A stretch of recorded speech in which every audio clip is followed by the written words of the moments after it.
এটা একদম স্পষ্ট যে শিক্ষার্থীদের তারা কোনোভাবে মুক্তির অবস্থায় দেখতে চায় না। আমরা চাই রাষ্ট্র অতি দ্রুত আমাদের যে প্রাণের দাবি অধ্যাদেশ সেটি যেন জারি করে। তারা ঐতিহ্য চায়।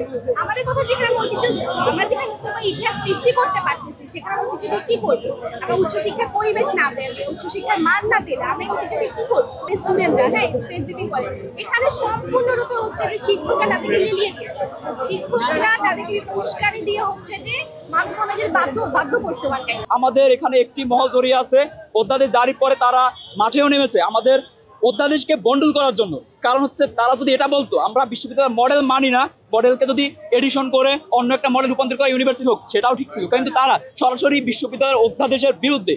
এটা একদম স্পষ্ট যে শিক্ষার্থীদের তারা কোনোভাবে মুক্তির অবস্থায় দেখতে চায় না। এক্সট্রিম মশার কয়েল প্ল্যান্ট ফাইবার দিয়ে তৈরি, ডেঙ্গু চিকুনগুনিয়া বাহি সহ যে কোনো মশার বিরুদ্ধে দেয় এক্সট্রিম সুরক্ষা। তারা বারবার শিক্ষার্থী অধ্যাদেশের বিরুদ্ধে গিয়ে অবস্থান নিচ্ছে।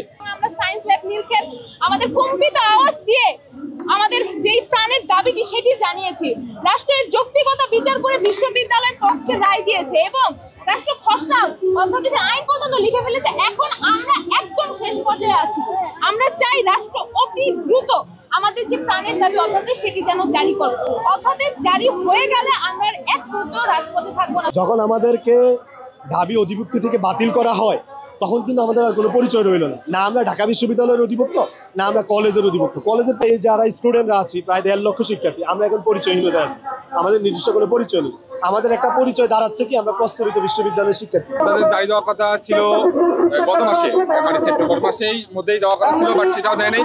আবার রাষ্ট্র আবার সময় চেয়েছে 9 তারিখ পর্যন্ত, সেটাও আমরা দিয়েছি, সেটাও হয় নাই। আজকে 13 তারিখ, আমরা আর কালক্ষেপণ করতে চাচ্ছি না। রাষ্ট্র আমাদের এভাবে দিনের পর দিন এভাবে সময় বিলম্ব করতেছে আমাদের, যা আমরা আর কখনো 1 সেকেন্ডও মানবো না। আজকে আমরা এখানে অবস্থান করছি, আমরা অধ্যাদেশ নিয়েই টেবিলে ফিরবো।